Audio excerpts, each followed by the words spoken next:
Today's episode of Mark 42's Hooniverse is brought to you by Audible.com. Get a free audiobook download and 30-day free trial at www.audibletrial.com/Mark42. There are over 150,000 titles to choose from your iPhone, Android, Kindle, or MP3 player. You lucky guys. That's www.audibletrial.com/Marku42.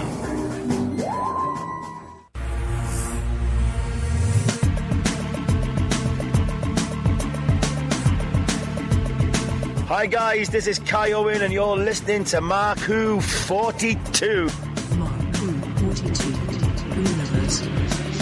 Welcome to Marku 42's Hooniverse, Doctor Who Hooniverse, that is. I'm your host, TV's Mark Baumgarten. Well, maybe not TV.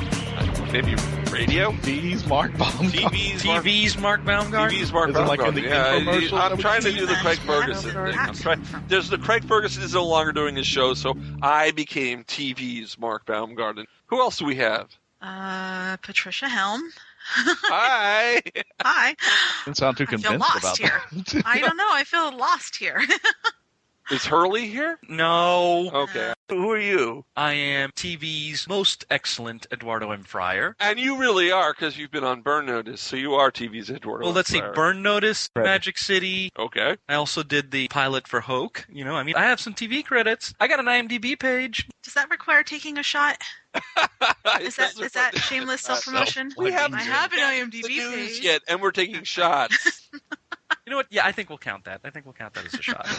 And I'm Christian-basel, and I'm waiting for Moffat to put out a new series of Doctor Who living in a van down by the river. We could steal from Saturday Night Live all day long, but first, let's go to...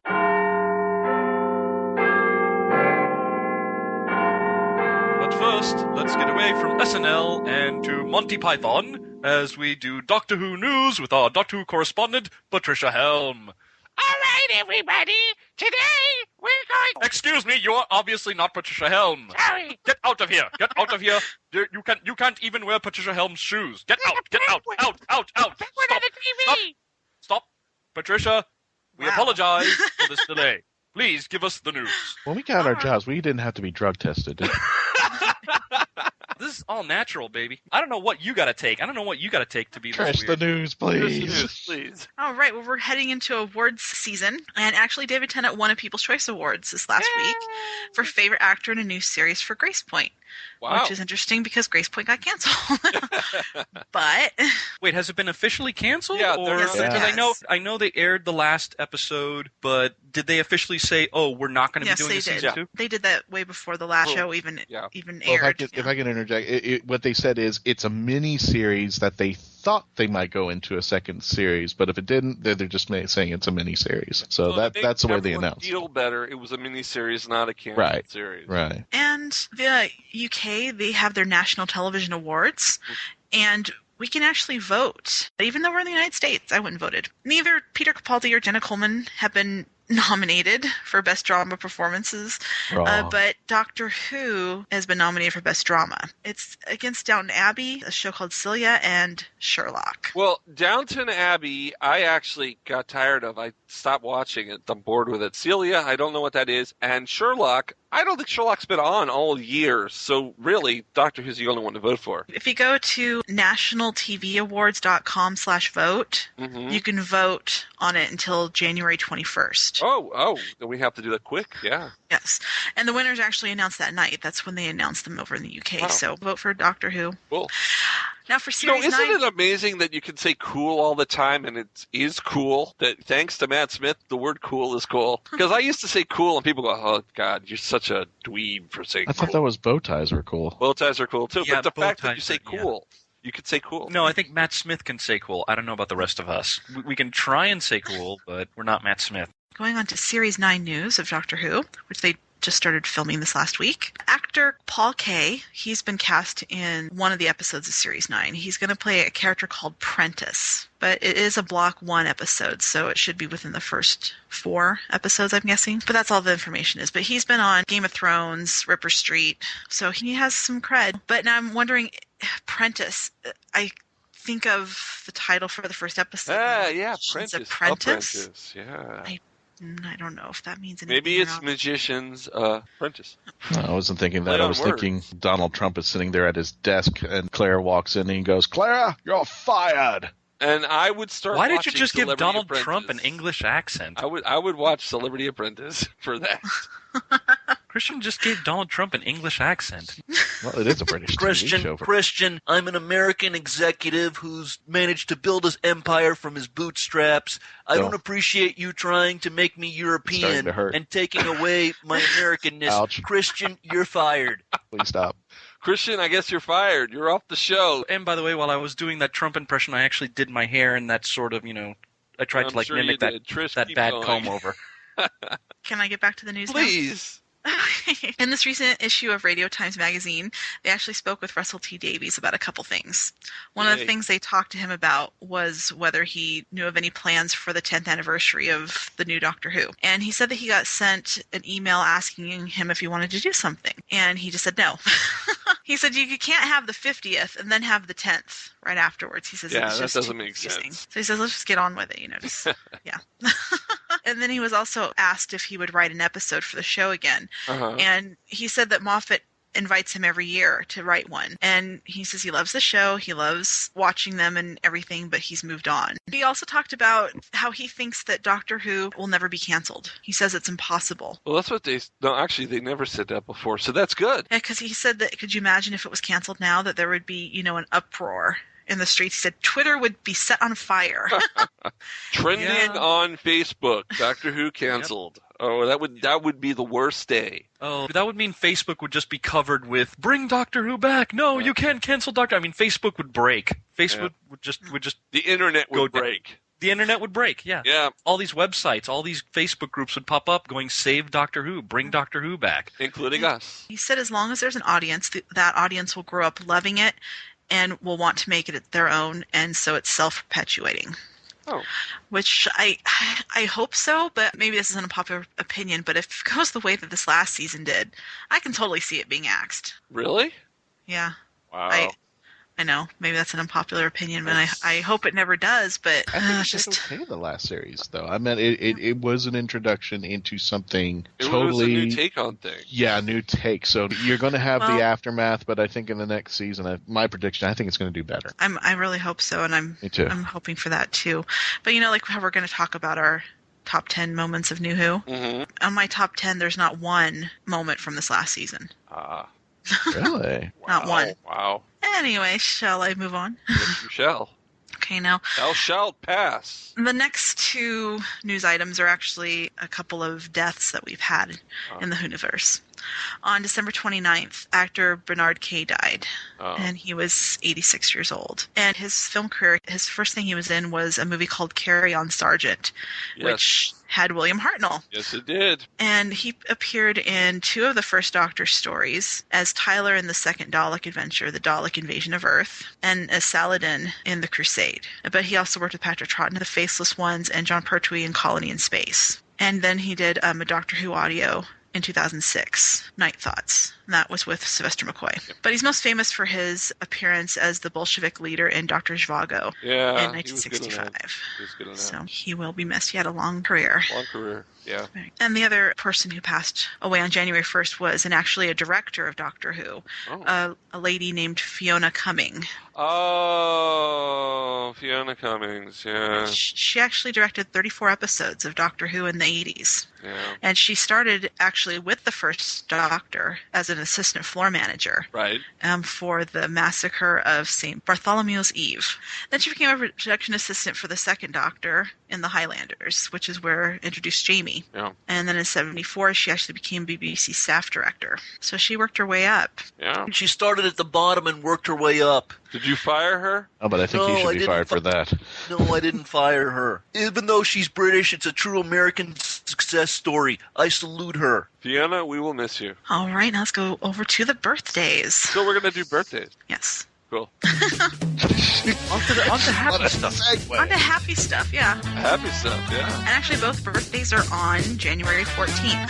Oh, so it's a show day. Yes. We have at Joa and Doa. Oh, I know. her That's name. Freema's mama. Yes, Francine Freema's Jones, and also Sister Jast in New Earth.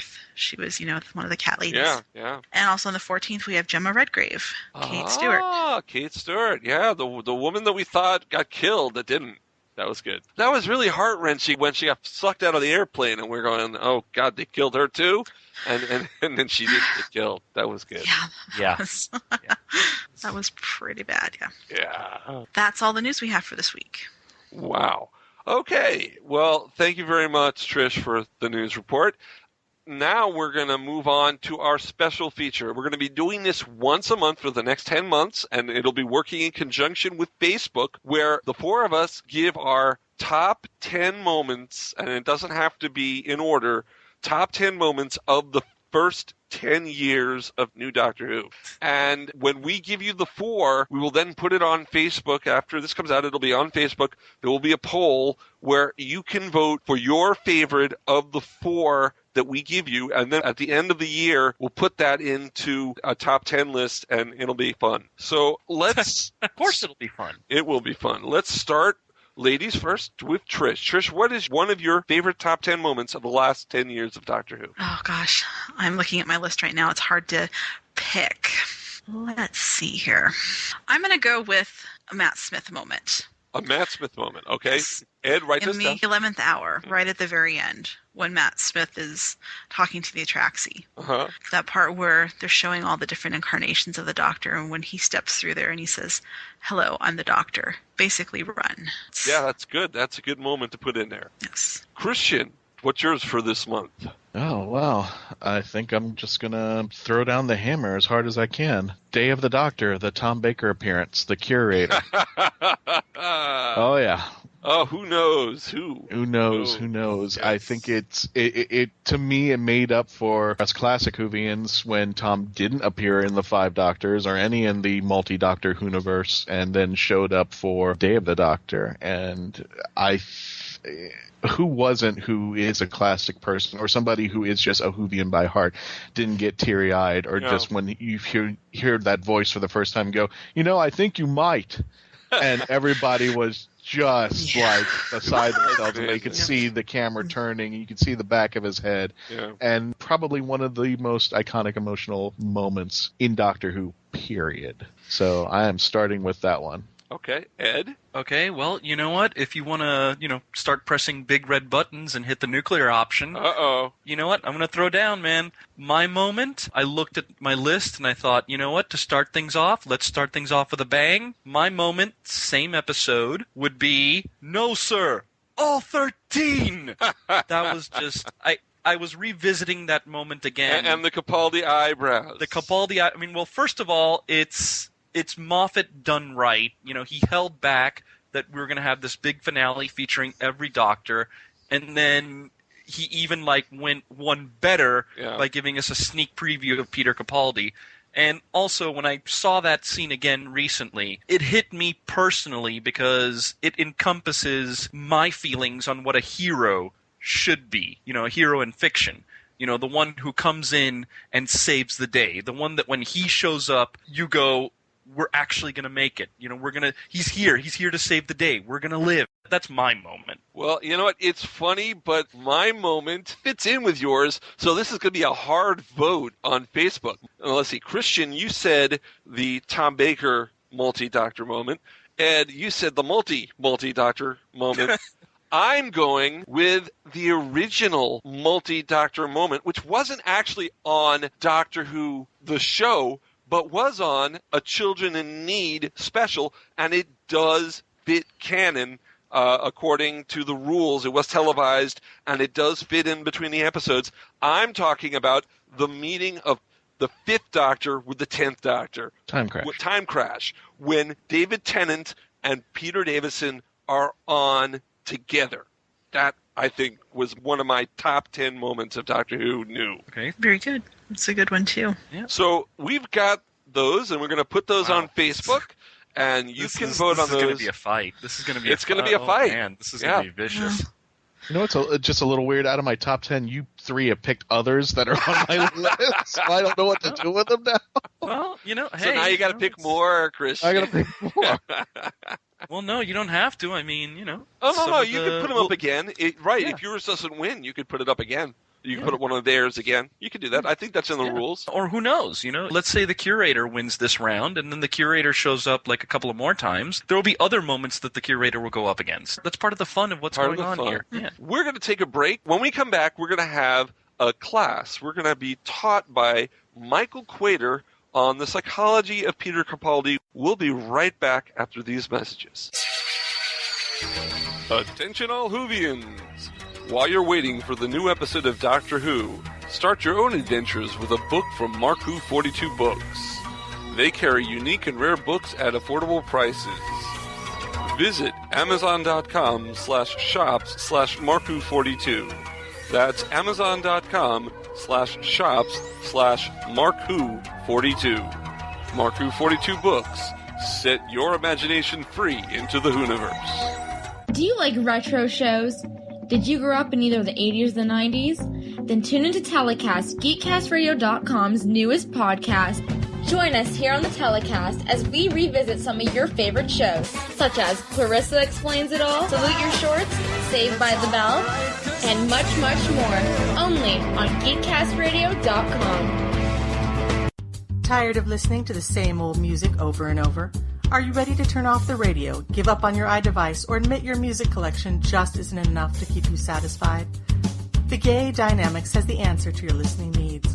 Dr. Geek's Laboratory, The Science of Music from Fiction, is a fantastic album now available for download, assimilation, and rejuvenization of your tired old playlists. The album is comprised of music and audio excerpts from the first 2 seasons of the acclaimed show, which chronicles the adventures of Dr. Geek and friends in his fantastic lab. Here at The Gay Dynamics, we feel it is our duty to create eager customers who will devour the inventions, creations, and various other offerings of the good doctor and his lab staff. The album is currently available to download from iTunes, Amazon, CDBaby.com, and all your other retail favorites. Physical CDs of Dr. Geek's Laboratory, The Science of Music from Fiction, will be available in December just in time for your holiday shopping needs. The Gay Dynamics, bringing you the music of tomorrow, today. The Pull Bag is the GCRN's place for everything you need in the comic book world. We focus on new and current comics, while also tackling a few back issues here and there. So join the entire GCRN crew and see what issues the hosts have with today's panels. You can find the Pull Bag on iTunes and geekcast-radio.com. Make your great escape into comics.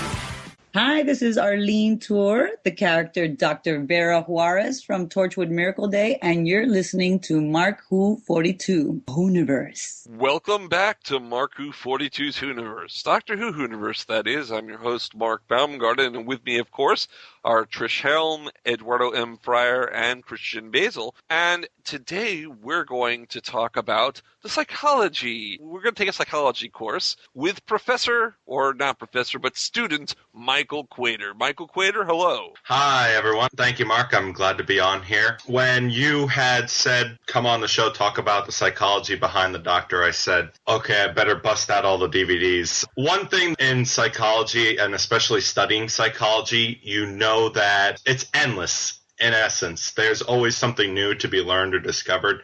So when you have someone who's been around for 2,000 years, give or take a few, there's definitely a lot he's seen, done, and it generally reflects in his actions and attitudes. Well, before we start this course, tell us a little about you and your love of Doctor Who. When did you start watching? I started watching Doctor Who at a really young age. I think I was maybe about 7 when I first started watching Doctor Who, and at that time I was watching Eccleston, and I was just like, okay, what? That doesn't make sense. That makes you 17.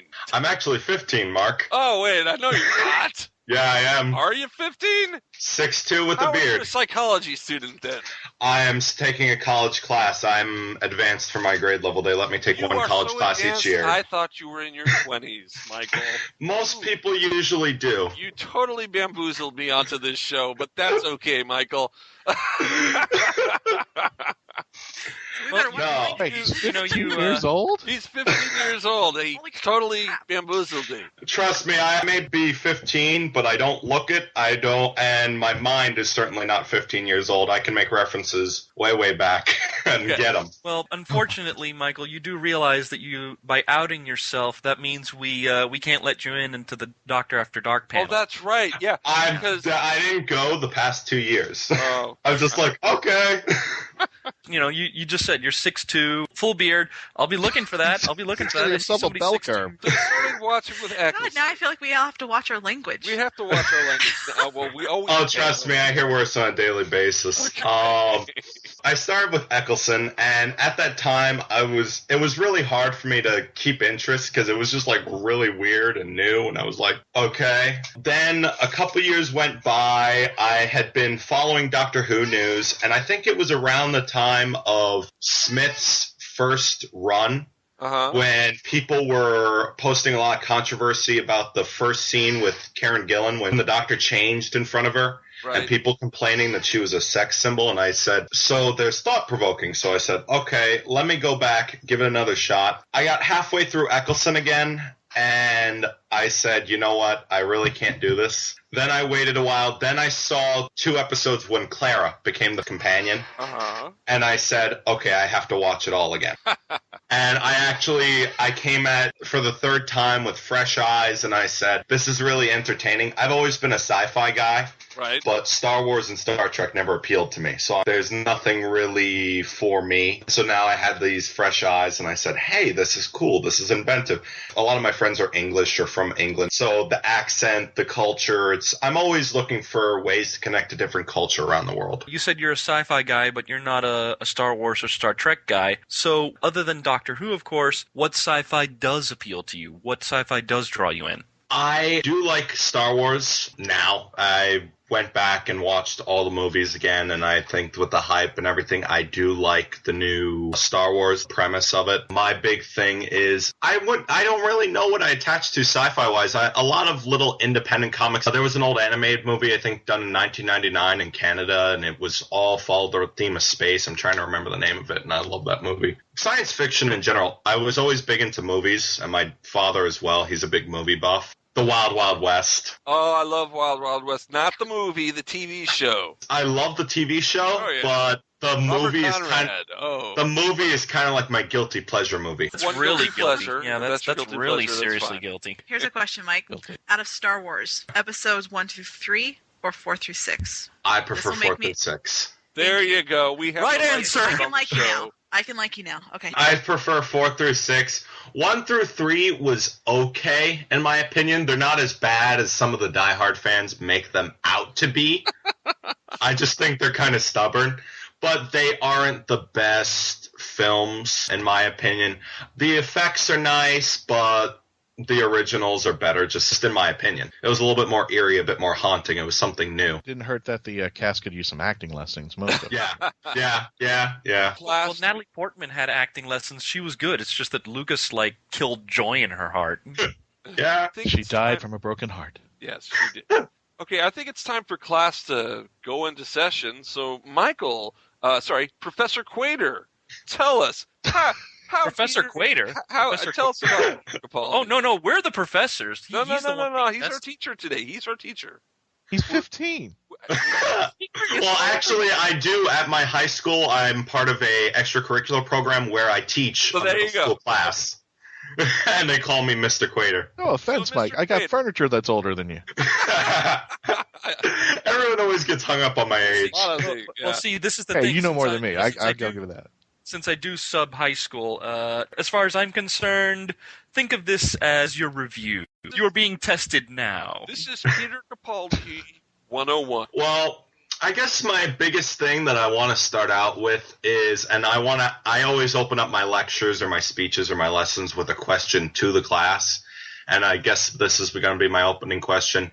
In the pilot, when Capaldi was up in the hot air balloon, do you think that the droid was pushed or jumped? Oh, he starts off with the hard question. I'm going to raise my hand reluctantly in the back of the room. You're going to raise your hand and put down the spitball, Christian?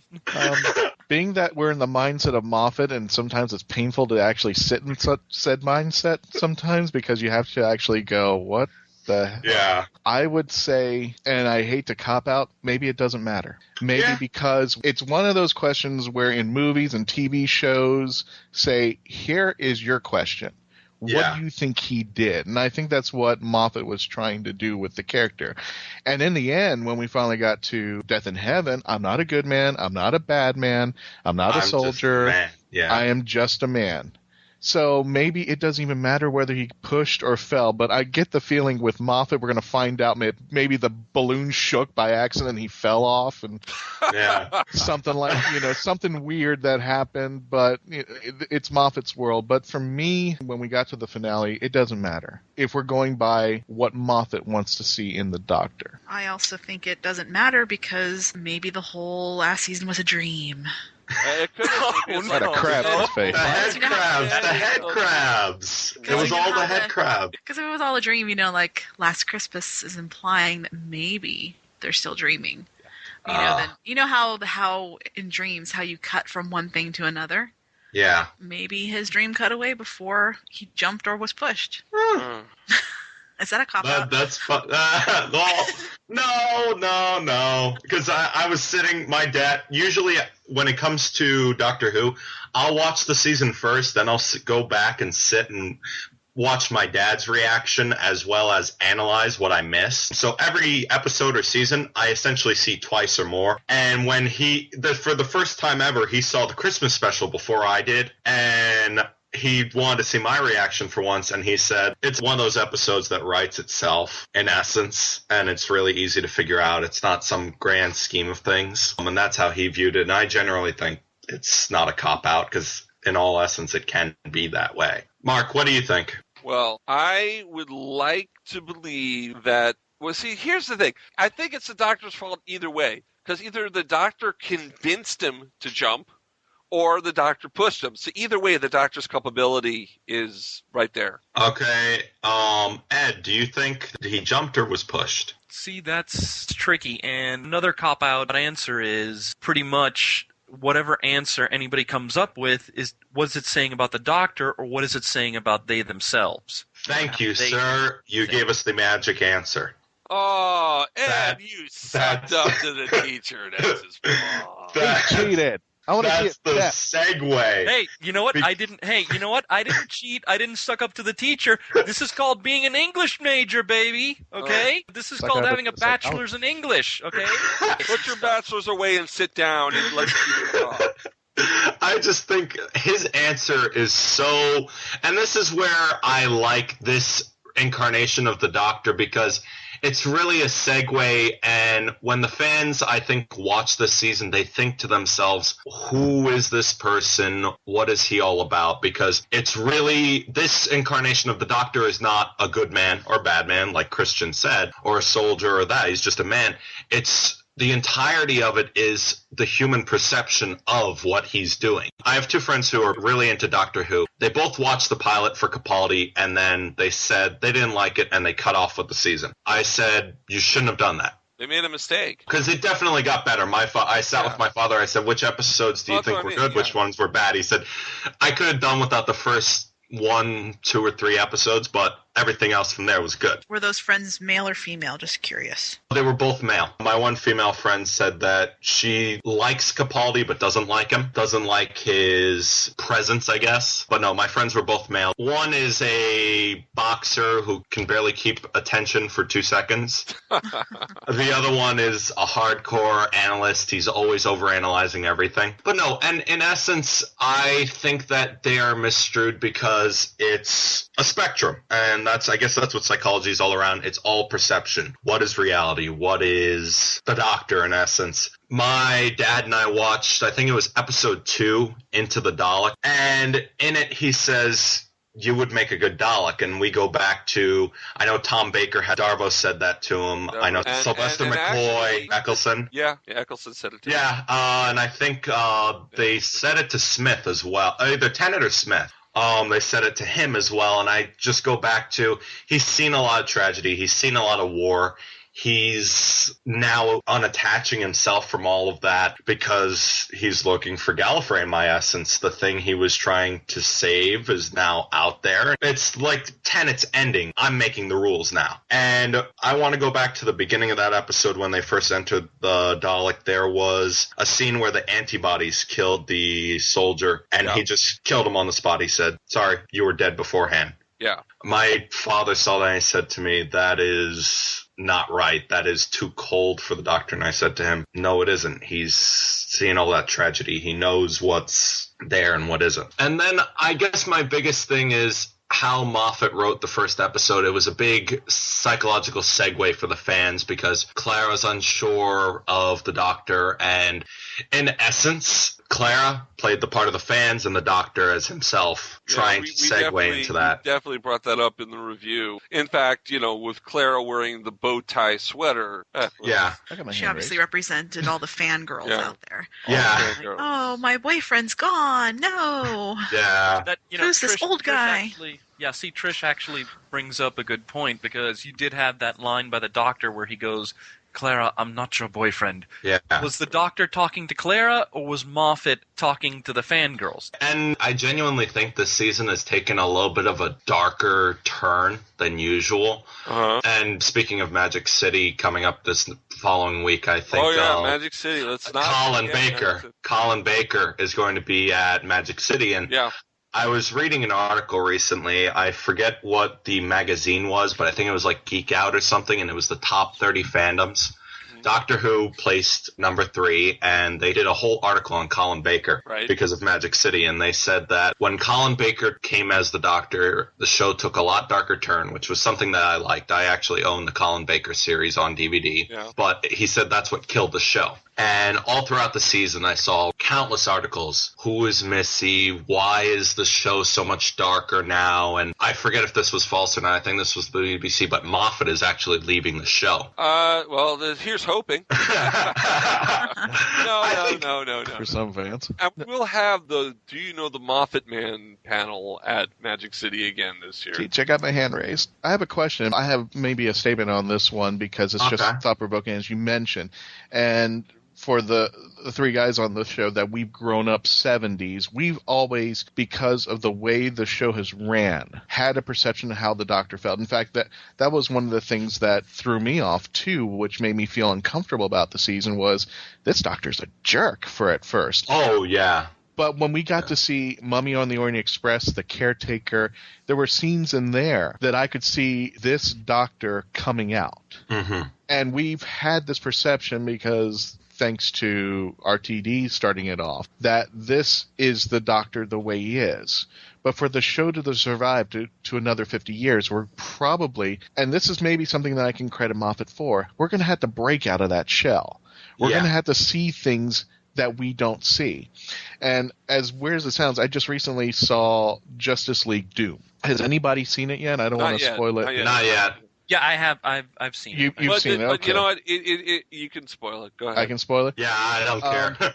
The reason behind the whole story is Batman comes up with the idea, what would happen if the Justice League went berserk? And how could somebody stop the Justice League if they went berserk? Right. If Superman went bad, if Wonder Woman went bad, but how could you stop them? In the whole series, the team is getting defeated by their enemies because Batman accidentally leaked out the ways to defeat the Justice League.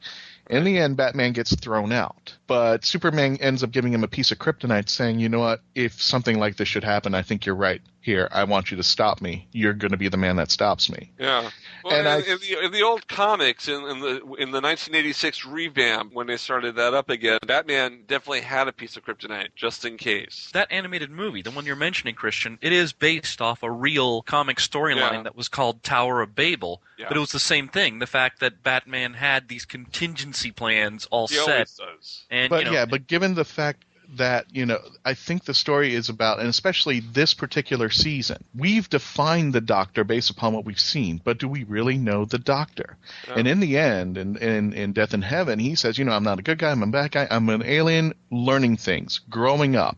Yeah. I will change. My moral compass is different. How do you know what I am? You assume because you've seen 50 years of episodes, but do you really know me? Gold do you know star if for I can Christian. What's wow, that? Christian gets a gold star instead of going in. And not only that, but the first time that we've seen the chance that he could go bad, and this is where Mike and I have a love for the Sixth Doctor. The first time that I thought was a great challenge was Trial of the Time Lord. Could he go bad? And what would he look like if he went bad? And we saw it for the very first time. But the Doctor's moral compass is still, you know what, even if I go bad, I'm still going to fight me. I'm still going to try to take me down. And even if it costs me my own life, I'm going to do it. Right. And in the end, he defeats the Valyar. Well, we think he is. And hopefully maybe we'll see him one day. But I think that's where we're going with this. What if the Doctor went bad? What if he went south? What would it look like? And what would the Doctor do if it happened? Would he be able to take himself on? Christian, to jump on your point for a minute, going back to what I was saying, the quote by the 12th Doctor, Clara, I'm not your boyfriend.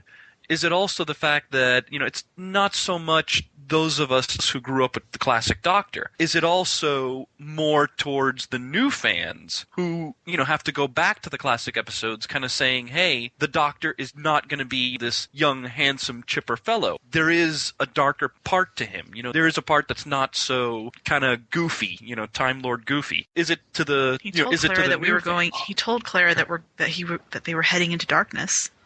Yeah, that was the big thing. Mm-hmm. Okay, I like Christian's point. That's a big thing, and that's one of, in my opinion, the very definition of psychology, that it's really perception, and it can be anything. We haven't seen everything, and there's always something new. But now I'd like to move on to my next point, class, and I'm going to start with another question. What did you think when you found out that Missy was the Master, and what was your reaction to a female Master? Because I know when that happened, there was so much backlash on the internet. Everyone says, no, the Master can't be female. I'll go first. My first reaction when Missy said that she was the Master, basically I was pissed at Stephen Moffat because we had guessed from day one that Missy was the Master, and then he said, no, the Master's not coming back. So we came up with different theories and ideas during to talk about on our show, and then it comes back to it. It's like, but we knew that. Why'd you do that? I love Gomez. She's a great Master. I like the fact that Time Lords, Time Ladies are the same thing. That the person, the Time Lord, isn't just a male and female. Gallifreyans aren't just like humans with a male and female. We don't know if the female Master has feminine parts, I bluntly said. We don't know if male Time Lords have male parts, because they don't. They probably have alien parts. Mark, there's an easy way to figure this out. Ask Clara, because remember, she did see Matt Smith, au natural. But, I take my anti-Clarin, so I don't ask Clara. Actually, I'm just saying that's an easy, an easy thing to answer. Let's just find out what Clara saw when she saw the Doctor in Time of the Doctor.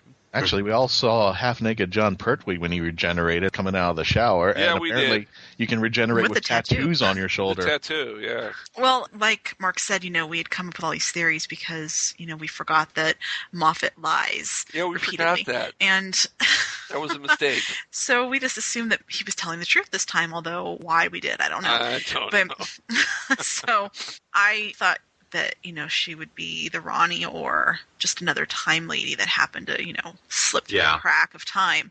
And I'm totally fine with, the Master being a woman, and I liked how the Doctor wasn't even shocked by it. So, obviously he wasn't surprised. So on Gallifrey, gender must be not a big deal. Yeah. So I have no problem with it. And it has opened the door for the Doctor regenerating into a woman, which would be interesting. And so I really hope they bring her back. And I hope that means that theory out there that the whole last season was a dream is not true. Because otherwise that totally invalidates that whole thing. Let's hope we're not doing another Bobby Ewing disaster, because that would just kill me. So he's not the 12th Doctor, he's the Dream Doctor. Yeah.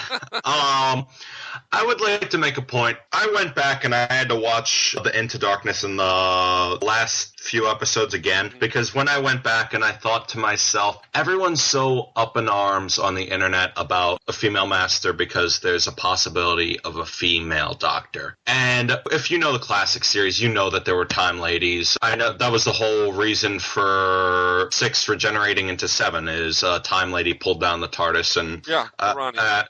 And I guess my biggest thing is if there were a female doctor, that actress has a lot to live up to, and that's my biggest point, because if you go back to Time Heist, he says, who put you in charge? He goes, that's my special power. And then later he says, why do we listen to you? He goes, I don't know. I think it's the eyebrows.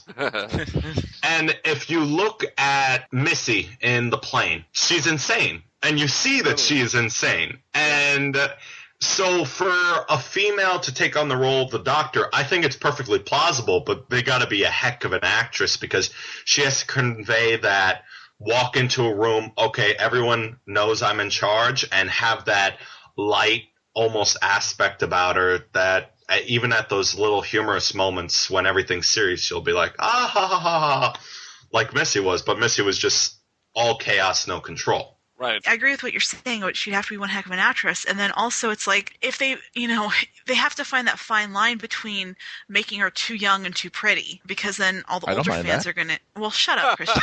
And then you're a dog, Christian.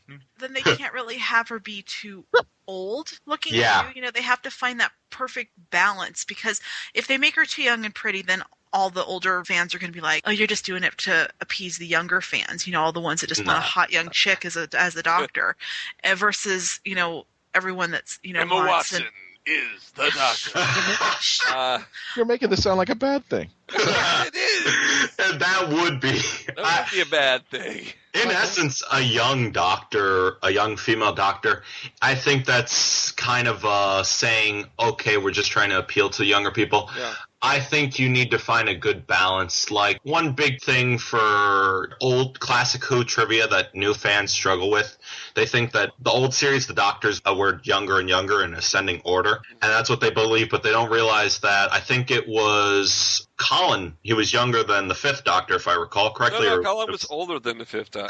That was my thing. It might have been the 4th Doctor, but there was an age difference, and people struggle with that. That's what a popular fan theory that I see with the younger generation is, that they think that the Doctor's getting younger. No, that is fallacious. And I'm like, that's not how it goes. No. I think Moffat is trying to break all the rules. The first rule that we saw recently with Time of the Doctor was, we're off the number system now. We have a war doctor. We have a split 10th Doctor. So it kind of threw that into the spin dryer, that we don't have really the numbers anymore. Now it's the Capaldi Doctor, the Tom Baker Doctor, the Colin Baker Doctor. So I think he's just trying to break it, and this is leading back to the theory where he's trying to look at a Doctor Who that's going to survive another 50 years from now. And that's why I think people give Moffat a little bit too much BS, because personally I like Moffat. I like his style. He's always trying to break things, as you say, but I think people are a little too critical of his outward box thinking. I don't think of it so much as Moffat breaking the rules. It's that Moffat is, I don't want to use the word breaking.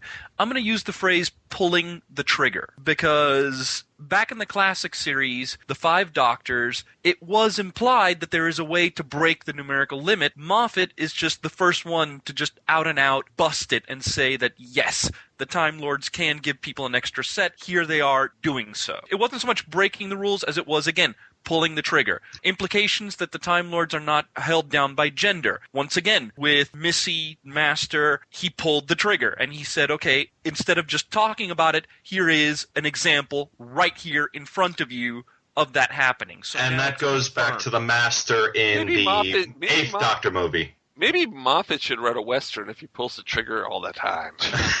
But I think it's more or less not breaking the rules, but breaking the rules of the fans.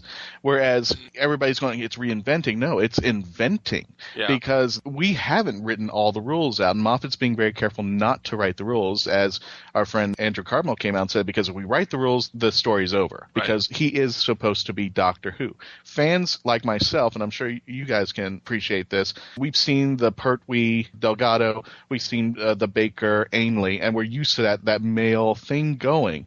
But when I saw Missy kiss Capaldi, the first thing in my mind was, oh my God, Pertwee is lip-locking Delgado. And I just couldn't get that image out of my mind. But it's something that has to happen if we're going to bust up into the next 50 years, that the rules are now being written so that we can go into another 50 years and appreciate the series that fans kind of written in but said, no, you guys wrote the rules. I'm here to tell you what they really are. Now, Michael, if I can ask you a question, and let me ask you a psychology question. Not so much about Doctor Who, but the fans. Okay. Now, for the past couple of times that I've been part of panels on Doctor Who, I did this for a small con in Reno, and I did this for Wizard World Reno, when Trish and I did a panel on Doctor Who. Mm-hmm. I asked the fans this question. If the Doctor were to show up at your door and say, would you like to join me on the TARDIS, would you join him? And of course, everybody said yes. And then I said, but would you tell him, oh, I need to be back by Sunday because I have work or I have school? I've noticed that, and this started with the Pawns, we have something that I've been calling the commuter companion phenomena, where you have companions traveling with the Doctor, but they come back to a normal life. Clara's been doing this as well. In fact, the caretaker actually pushed that idea. And again, the fan response that I've seen when I asked this question of a room full of people has been no. Once they travel on the TARDIS, they're kissing their old lives goodbye. So why do you think on the show we've had the commuter companion phenomena, and how does that work in the face of the fact that we have a response from fans that indicate, no, once they're on the TARDIS, they don't want to come back? When you're saying this, I'm thinking of three different possible things.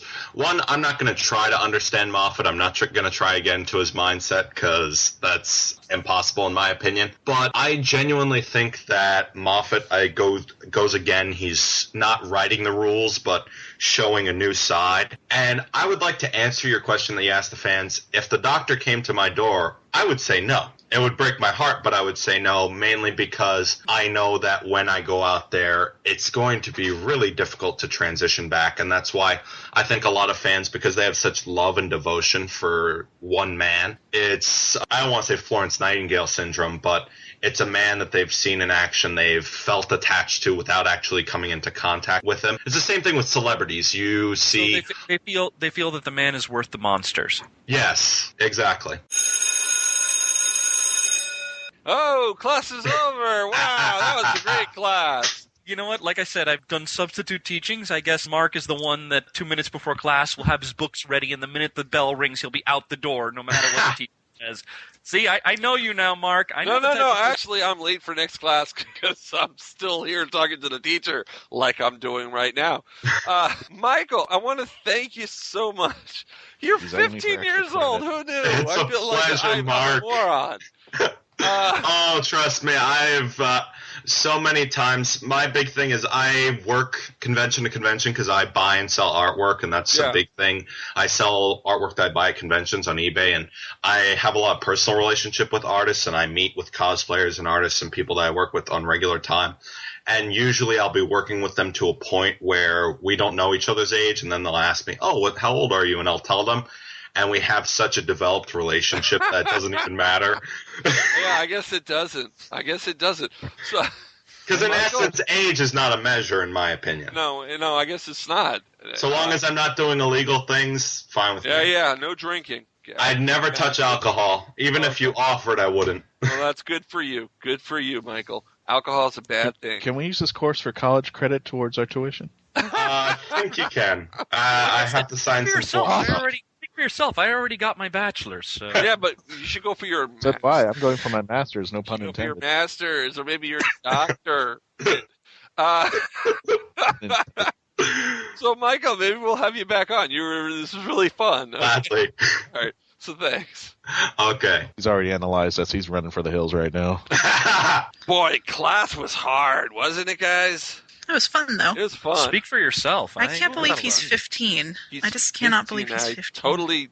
So when I met him, he was 13. He can't be. He must be lying about his age. I'm sorry. He could not have been 13 or 14 when I met him. Why would somebody lie about their age and make themselves a young teenager? Well, The psychology is in there somewhere. What is he Tom Hanks in reverse? Instead of a young guy becoming an adult, he wants to be a kid again? There you go. I don't know about you guys, but the way you're packaging it, I'm feeling dirty no matter what. No. Don't even go there. Okay, this weekend coming up is a very special weekend in South Florida. It's Magic City Comic-Con. Isn't that right, Ed? Yep, Magic City Comic-Con, and you and I are going to be there, aren't we? Oh, yes, we are. I'll be there selling my books at booth 729 and Doctor Who merchandise. But enough about me. Take a drink. We will be there doing panels along with special...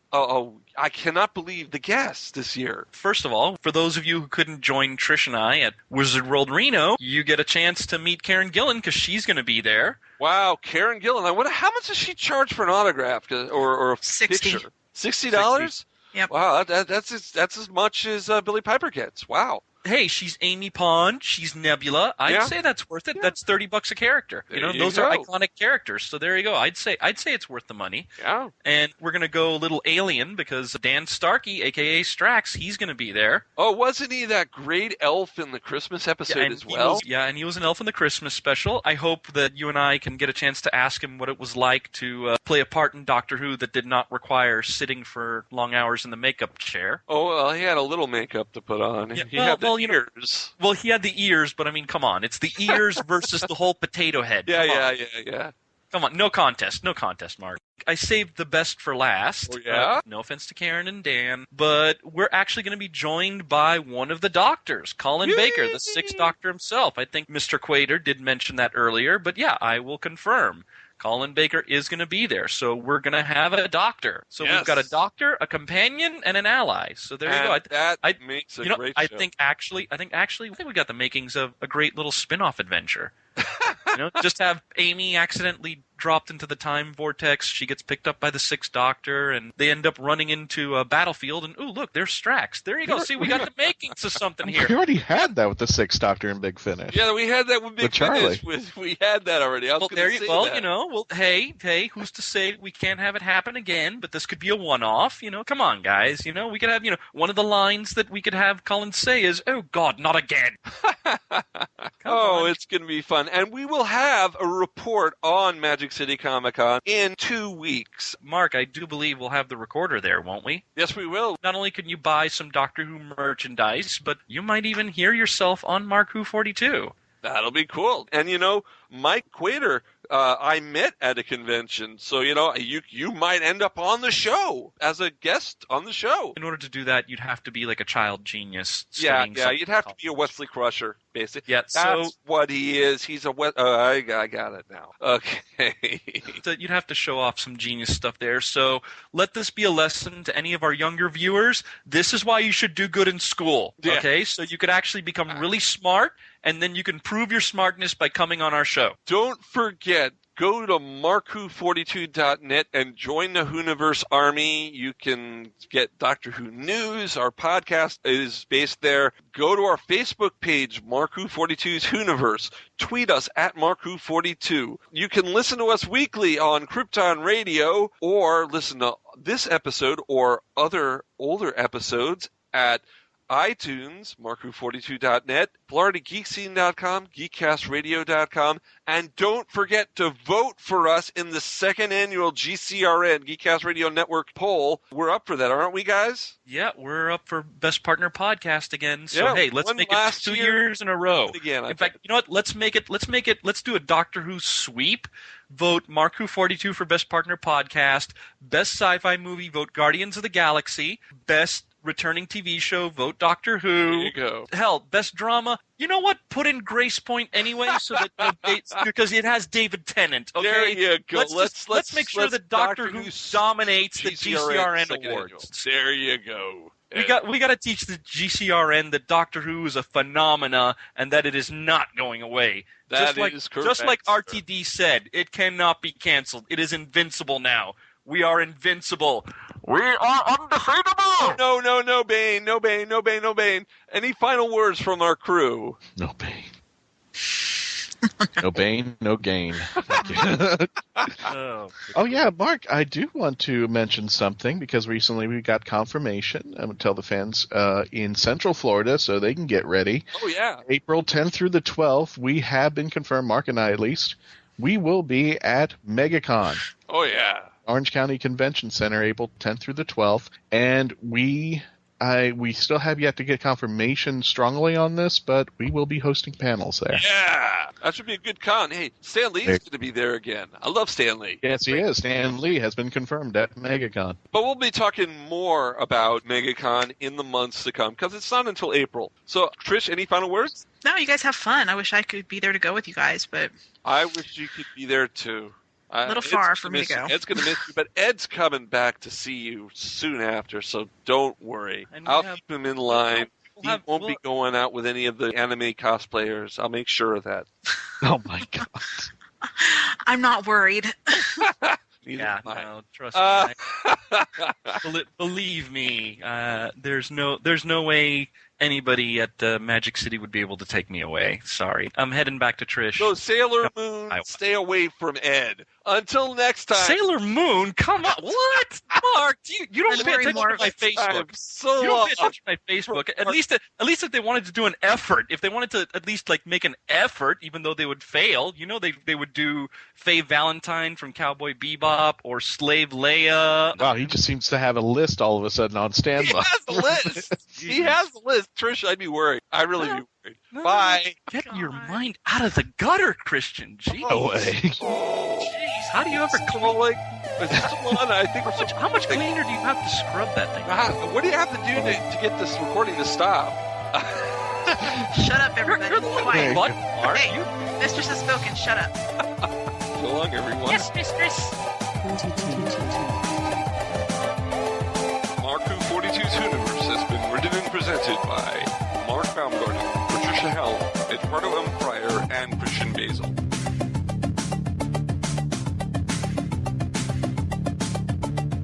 This show was edited, produced, and directed by Mark Baumgarten. Please visit mark42.net and register to join and be a part of the Universe Army.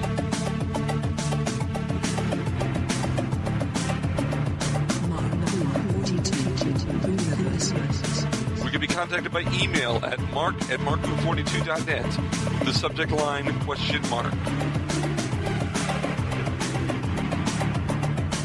If you have worked on Doctor Who or are working on a project relating to Doctor Who and want to be on our radio show, please email our media relations director, Christian-basel, at marku42media@yahoo.com.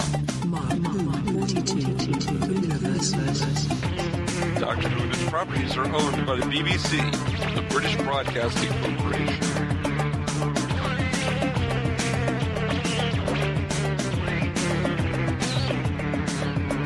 This show is owned and copyrighted by Mark Baumgarten, 2015.